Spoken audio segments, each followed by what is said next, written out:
hadn't thought about chain letters in years. You know the ones. Cheap, low-resolution JPEGs of skulls or sad-eyed dolls with threats typed over them in Comic Sans or dripping red blood font. Forward this to 5 people in the next 10 minutes or you'll die. Back in the early 2000s, they were everywhere. Emails, MySpace, even crumpled up and left in lockers by kids who thought they were summoning something cool. When I was 10, I got one that said if I didn't send it to 13 people, Emily with the hollow mouth would whisper my name from the ceiling fan at midnight. I didn't send it, and nothing happened. I laughed it off. We all did. Then the trend died, replaced by social media algorithms, listicles, and ironic memes. No one does chain letters anymore. At least that's what I thought. Until last week. It was a Wednesday, late afternoon. I was sorting through my emails at the end of a long work day. Spam, auto replies, Jira updates I pretended to read. Then something strange caught my eye. The subject line read, if you value your life, read this. It had been marked as important, bolded in red, and somehow slipped past the spam filter. I clicked on it before I even thought about what I was doing. The body of the email looked surprisingly tame at first. No flashing GIFs or eye-bleeding fonts, just a short paragraph centered in plain text written in Times New Roman. This is a warning. You have been chosen. Do not delete this email. Do not ignore it. If you break the chain, you will suffer. Forward this message to 5 people in the next 3 days. You must choose people you care about. You must send it willingly. If you do not, you will see her, and then you will hear her, and then you will join her. Beneath it, a string of names and emails. Some were Gmail accounts, others AOL or Hotmail, all with timestamps going back years. The oldest one I saw was from 2003. That's what made me stop. This wasn't just some junk someone forwarded once for fun. This thing had been passed around for decades. People really had kept it going. And the sender's email was what chilled me most. Jamie_Winters1996 @AOL.com. Jamie Winters. My mind pulled her out from some dusty, forgotten drawer in the back of my brain. She was quiet, read a lot, always wore her hair in low pigtails. She once left a chain letter folded in my math textbook, a real printed one, photocopied in her mom's office, probably. I remember it because it scared me, just enough to keep me from sleeping well that night. I never got the chance to say anything to her about it, because the next week she was gone. Her family moved away, at least that's what we were told. She was 11, so yeah, that name hit me harder than it should have. I closed the email and stared at my monitor. For a minute, I didn't move. Then I flagged the email and got up to make coffee. I didn't believe in that shit, not anymore. But still, the hair on my arms stood up. Just one of those childhood leftovers your brain never fully deletes, I guess. That night I couldn't sleep. Nothing specific was wrong. The apartment was quiet. My phone was charging on the nightstand. The AC made its usual hum, but I kept tossing.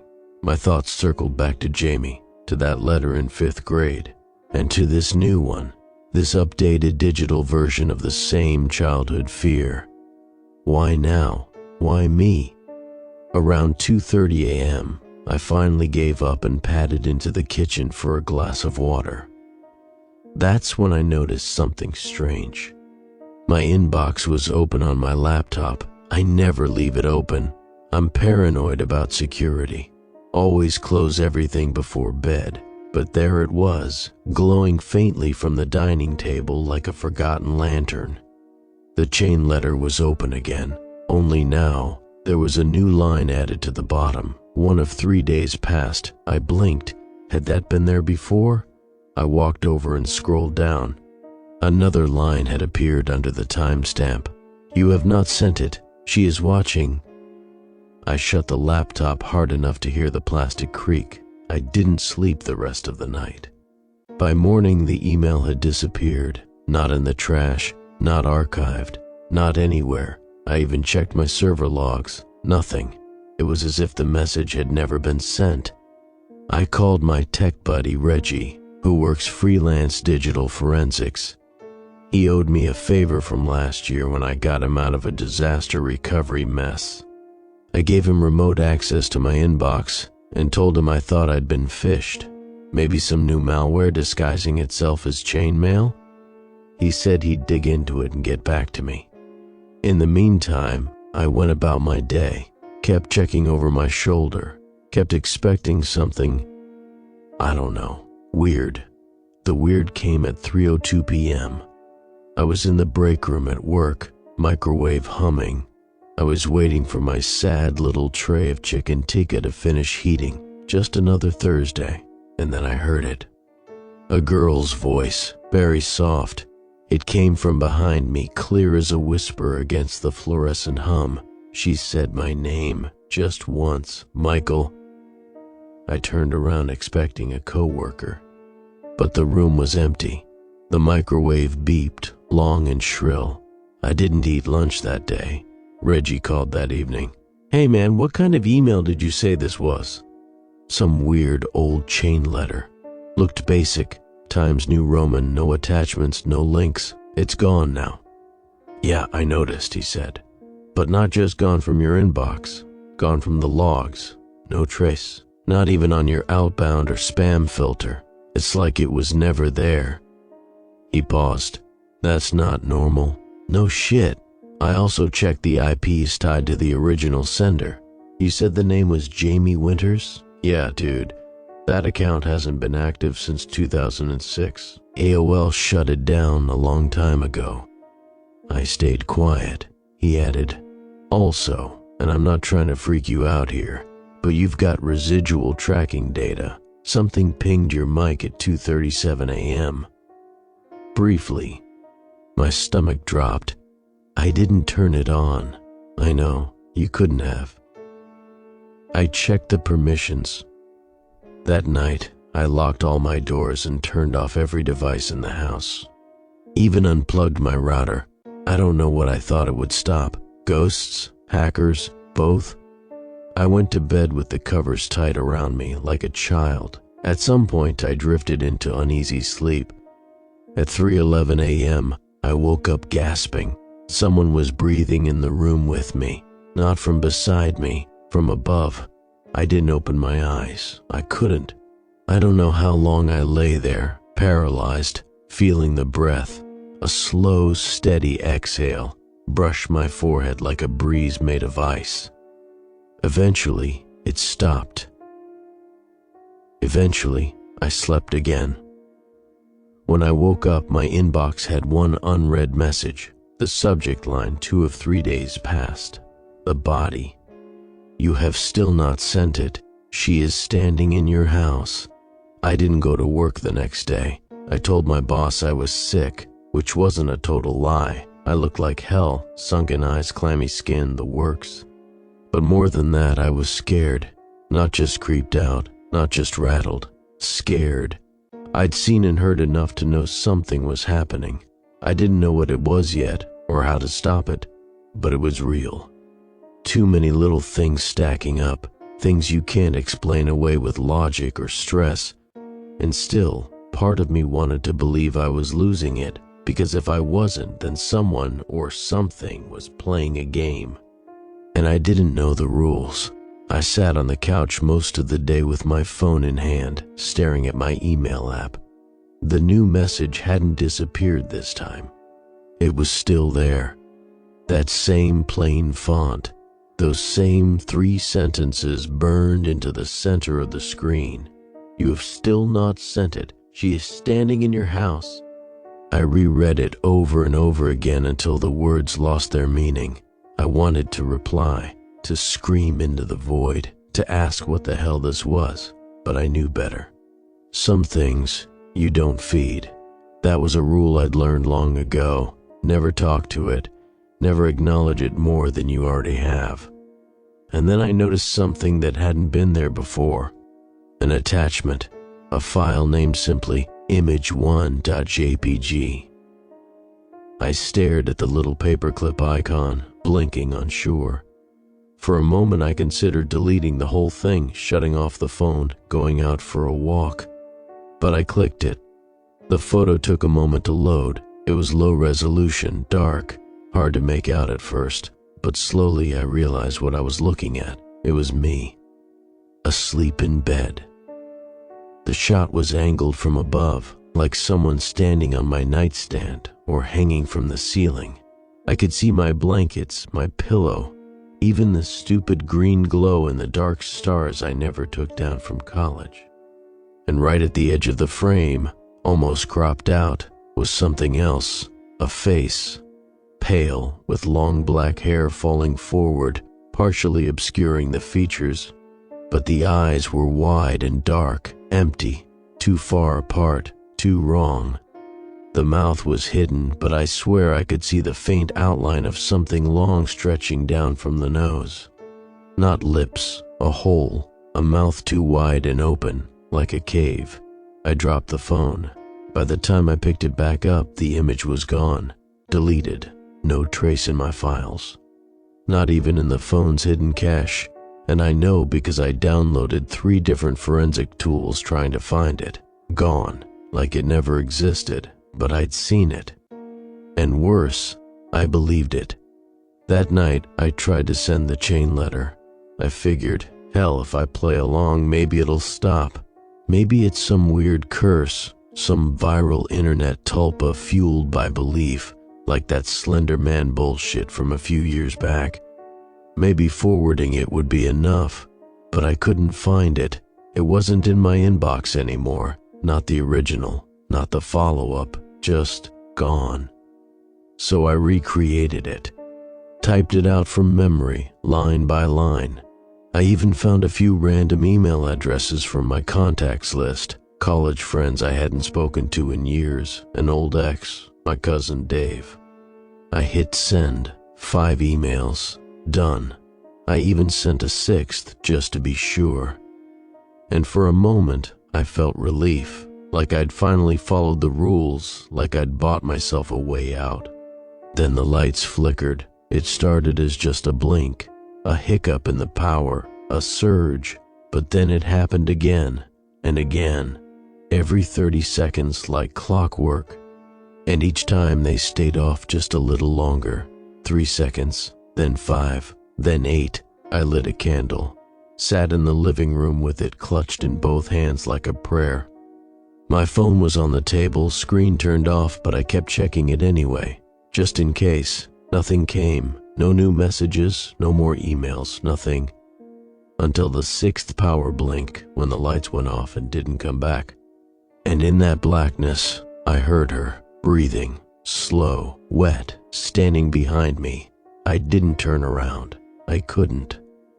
The breath grew louder, closer. It moved around me in a circle like a shark tasting the water.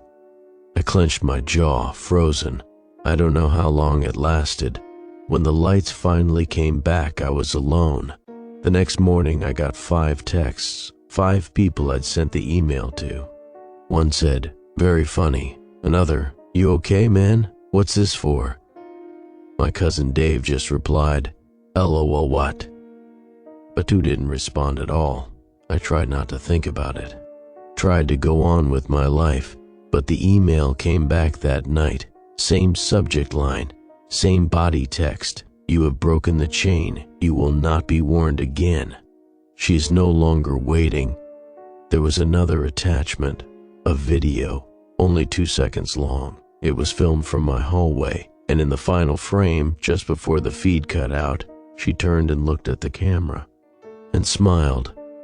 The next night, I left the lights on again, every bulb in the apartment. My electric bill was going to be apocalyptic, but I didn't care. I just wanted to make it to morning. To keep the dark out, the humming didn't come back. Around 2 a.m., I must have nodded off on the couch. I woke up freezing. Every light was off. The TV screen was black. The microwave clock was blank. Even the fridge had gone silent. No hum, no compressor. The entire apartment was completely, impossibly dead. I sat up, heart pounding, listening. The silence wasn't normal. It wasn't peaceful or quiet. It was full, too full. Like something heavy was sitting in the room with me, just out of sight. I reached for my phone. Dead. No display. No battery warning. Just black. That's when I heard it again. A sound from the bathroom. A soft thump. Not loud. More like a shift. Like someone was adjusting their weight against the wall. Not walking. Not knocking. Just waiting. I froze. Then I got up slowly, careful not to make a sound. I picked up the heaviest thing I could find, my old lamp with the weighted base, and held it like a weapon as I crept down the hallway. The air felt colder near the bathroom door. Stale, unmoving. I didn't want to go in. Every instinct told me not to. But I couldn't just walk away. That's the worst part. It wasn't bravery that made me open the door, it was dread. Dread that if I turned my back on it, it would follow. Dread that it already had. I pushed the door open slowly. It was pitch black inside, colder than the hallway. I groped for the light switch out of habit, even though I knew the power was gone, and that's when I noticed it. The shower curtain. It had been open when I went to bed. Now, it was closed, drawn all the way across, tight, no movement. I stood there for what felt like a full minute, not breathing, just staring. Something was behind it. I didn't see anything. But I knew that feeling when someone's watching you, too close, too quiet. That instinctive tension your spine holds when something's just wrong. I took a step back, then another. The floor creaked, and then, so faint I thought I imagined it, I heard it, breathing. From behind the curtain, slow, shallow, wet. I didn't wait. I turned and left the bathroom. I shut the door gently, locked it, and then I dragged the heaviest bookcase in the apartment in front of it. I didn't sleep the rest of the night. The power came back at 6:48 a.m., all at once, like it had never left. When I finally opened the bathroom the next afternoon, I half expected the curtain to still be drawn. It wasn't. It was open, neatly so, like it had been freshly cleaned. The room looked untouched, but the bath mat was soaked, not just damp, soaked like someone had stepped out of a full tub and stood there dripping. And on the fogged mirror, I hadn't run a shower, so it shouldn't have fogged. There was a handprint, long fingers, thin palm, pressed just once, then gone. That was when I truly accepted it. This wasn't stress, this wasn't madness, this was real. Something was in my apartment, and I didn't know how to get rid of it. I didn't leave the apartment for the rest of the weekend. Sunday passed in a blur of half-awake moments and paranoid pacing. I didn't cook, didn't turn on the TV. I sat on the floor in the living room for hours, just listening. Every sound made me flinch, pipes groaning, distant footsteps in the hallway, a heater clicking to life in the apartment above mine. Each noise felt like a prelude, like the warm-up to something worse. And through it all, I kept thinking about the bathtub, the curtain, the soaked mat, the handprint. Nothing about it made sense, but it happened, and I had no one to tell. I thought about texting Reggie, but what could I say? Hey, remember that email you couldn't trace? The one from the dead AOL account? Now someone's breathing in my bathroom and leaving puddles. No, this was my problem. I'd clicked the email. I'd ignored the warning. I'd broken the chain. Sunday night, the email came again. Same address, Jamie_Winters1996 @AOL.com. Same plain formatting. Same red flag for importance. Subject line, final warning, this is your last night. The body of the message was even shorter this time. She has chosen you. She's closer than you think. There is nowhere left to go. There was no attachment, no image, no timestamp trail, just those words. I didn't respond. I didn't delete it. I just closed the laptop and stood in the middle of my living room, frozen. And that's when I heard the door. The knob jiggled, just once, soft, barely audible. Then came the knock, not pounding, not urgent, just a single knock, and then silence. I didn't move, didn't breathe. I stood there for 10 minutes, staring at the door, waiting for it to happen again. It never did. But when I finally walked over, slowly, quietly, with every muscle tensed, I saw something pushed under the door. A piece of paper, same thickness as the one I'd found on my pillow, folded neatly into fourths. I bent down and picked it up with trembling fingers, unfolded it. There was no printed message this time, just handwriting, messy, jagged. You had your chance. The rest of the page was blank, except for one brown-red fingerprint in the corner. Too dark to be ink, too tacky to be dry. I dropped it and backed away. I barely slept that night. I sat on the couch with the lamp on and a kitchen knife clutched tight in my right hand. Every so often, I'd think I heard movement, a shift in the hallway, the creak of the bathroom floor. Once I thought I saw a shadow slide across the gap beneath the bedroom door. I didn't check.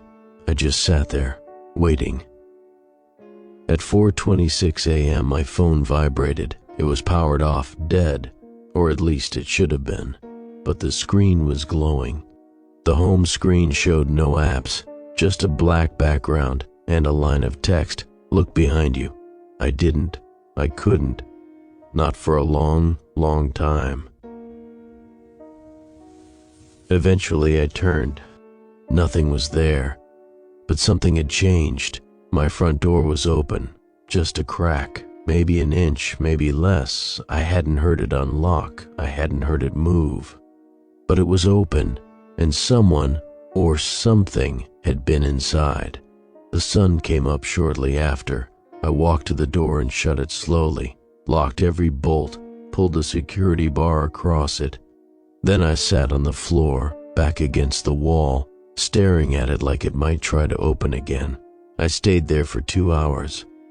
At 7:03 a.m., I got a text from an unknown number. No contact, no photo, just a short message. You belong to her now. I blocked the number. It didn't help. That afternoon, I walked to the library. It was the first time I'd left my apartment in days. The air outside felt fake, too bright, too loud. I flinched at car horns, jerked away from people walking too close. I felt like prey. Every sound was a threat. Every face was watching. I made my way to the back of the library where the computers were still hooked up to public terminals. No logins, no personal info tied to anything. Just old machines with slow browsers. I searched the only phrase I could think of. Email, chain curse Jamie Winters. Nothing. I searched again. Chain letter, death warnings, AOL Jamie Winters. Still nothing. I narrowed it. Jamie Winters chain email curse. That's when I found it. One result. A broken blog page archived in some dead corner of the internet. It was written by someone named Callie, posted in 2009. The page had no images, just white text on a black background. It said, "If you're reading this, you probably got the same email I did. You probably didn't take it seriously. I didn't either. I ignored it. I deleted it." A week later, I started hearing her. She doesn't talk. She breathes, watches, gets closer every night. I haven't left my apartment in days. My power flickers. My phone glitches. She's in the walls. I've sent the chain to 5 people, maybe more. I don't know if it helps, but one thing I do know. The girl who sent the original one? Jamie Winters? She died in 1996. Her email account is dead. Her body was never found. That last line nearly knocked the wind out of me. I scrolled to the bottom of the page. There was a final note. Don't try to break the chain. Don't look for her. She always finds you first. I shut down the computer and left. I didn't go home right away. I walked the neighborhood, aimless, hollowed out. My limbs moved, but I barely felt them. I kept thinking about the apartment, about the things I'd heard, the image, the wet footprints, the door cracked open. I kept thinking about the last line of that blog post. She always finds you first, and I started to wonder, what if this had never been about forwarding the email? What if it was about attention, awareness? What if the chain wasn't a game or a curse or a threat, but an invitation? And by opening the email, by reading it, by thinking about her, I let her in. I didn't go home that night. I couldn't. I sat in a 24-hour diner on the edge of the city for hours, cradling a lukewarm cup of coffee and staring at the condensation running down the window. No appetite, no energy, just waiting for the sky to brighten. The waitress stopped asking if I needed anything around 4 a.m. She could tell something was wrong. She was kind enough not to press. Every time someone walked through the door, I flinched. Every time a car passed, I watched its reflection streak by the glass. I don't know what I thought would happen. I just knew I couldn't go back there. Not yet. Not while it was still dark. When the sky started to lighten around 6, I finally stood up. Paid in cash. Didn't look anyone in the eye. Walked the 10 blocks back to my apartment, each footstep heavier than the last. The street was quiet. Too quiet. Like the city was holding its breath. When I reached my front door, I hesitated. The metal handle looked clean, ordinary. But I didn't want to touch it. It felt wrong. Like something had pressed its palm against it too long and the warmth still lingered. I opened it slowly. No sounds, no smell, no immediate horror waiting for me. Just quiet. Still, I stepped inside. The first thing I noticed was the silence. No fridge hum, no heater rumble, not even the faint ticking of the wall clock. Just dead air. I stepped into the living room. Everything looked the same, at first, but then I noticed the difference. Every picture frame had been turned to face the wall. Photos of my family, my parents, my dog from childhood. Even the college diploma on the wall, flipped backward. Someone had been here, someone had touched everything. I made it as far as the hallway before I stopped. The bathroom door was open, the lights were on, and the tub was full. Water, clear and still, rose to the edge of the porcelain. Steam curled faintly into the air as if the bath had just been drawn, but I hadn't turned it on. No one else had a key. I backed away slowly, silently. The front door slammed shut behind me. I spun. No one was there, but the lock clicked. Twice. I was trapped.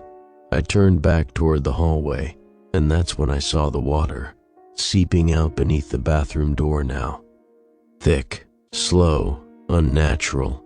It didn't ripple like water should. It crawled. Tendrils of moisture wormed their way across the floor, like living things, branching and splitting. Reaching.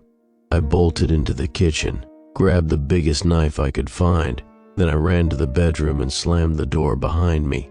I shoved the dresser in front of it, pushed the nightstand against the window, sat on the edge of the bed with the knife clenched tight in my hands, my heart pounding in my throat. And I waited.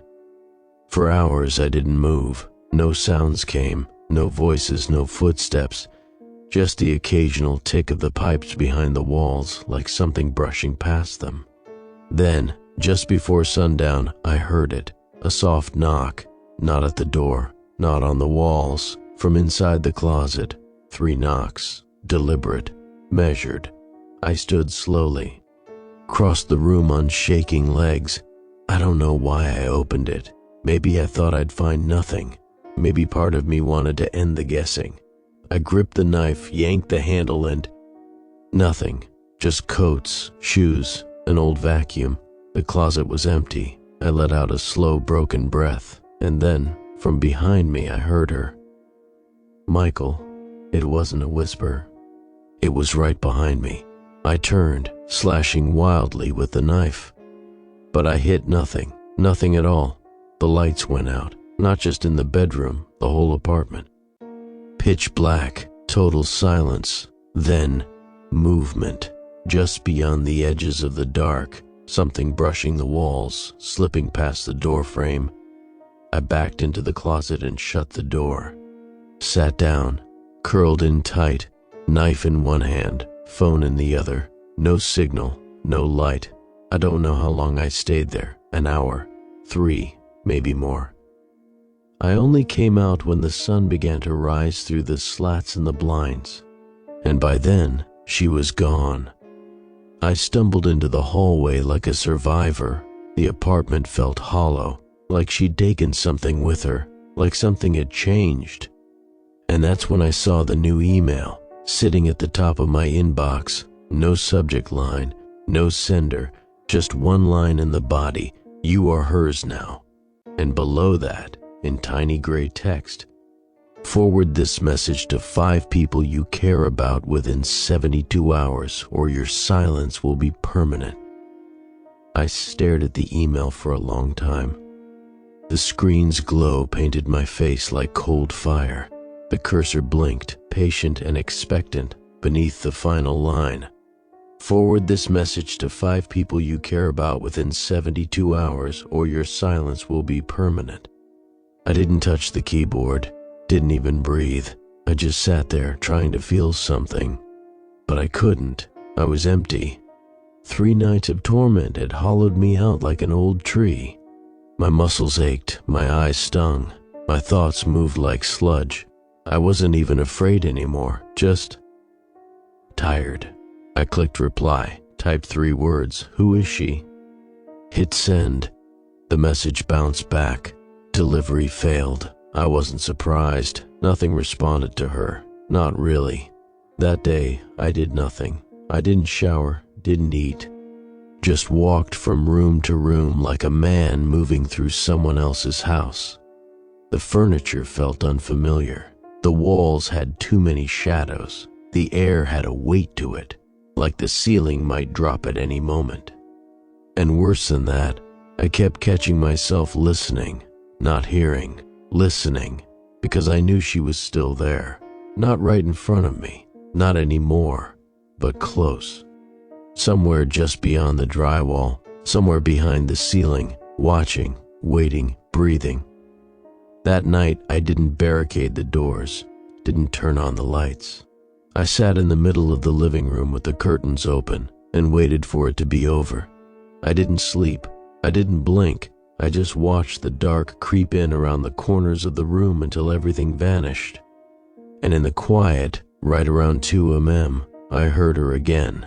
Not breathing, not whispering, just moving. Soft footsteps across the tile in the kitchen. A shift in the hallway carpet. She didn't try to hide it this time. She wanted me to know she was close. I stayed completely still. And then around 3 a.m., the bedroom door creaked. Slow, careful, deliberate. I didn't move. She didn't enter. But the door stayed open the rest of the night. By morning, I knew what I had to do. It wasn't noble. It wasn't brave. It was survival. I opened the email again, read it one last time. Then I opened my contacts. I didn't pick strangers. I didn't pick coworkers. I picked 5 people I hadn't spoken to in years, people I used to care about, people who probably wouldn't even open the message. One was a guy I'd played Xbox with in college. One was a girl I dated briefly in 2007. One was my cousin in another state. One was an old friend from high school I hadn't seen since graduation. And the 5th was Reggie. I stared at his name for a long time. Then I typed it. I attached the email, forwarded it. No message, no warning, just sent. And then I waited. Nothing happened. Not that day, not that night. No knocks, no puddles, no breathing behind doors. The silence felt different now, still heavy, still strange, but not hostile. She wasn't gone, but she wasn't watching me anymore. She was watching them. 3 days passed, no messages, no movement. Then, on the 4th day, I got a text. It was from Reggie, one word, funny, no punctuation, no context. I almost replied, almost told him everything. But I didn't, because it was too late, because she had moved on, because I had bought myself time, and because deep down I knew the truth. This doesn't end. It never ends. It just passes forward, like rot moving through wood. I still haven't deleted the email. I never will. It's always there, waiting. And if you're reading this, maybe now it's waiting for you too. Don't look for her. Don't try to be brave. And for God's sake, don't break the chain.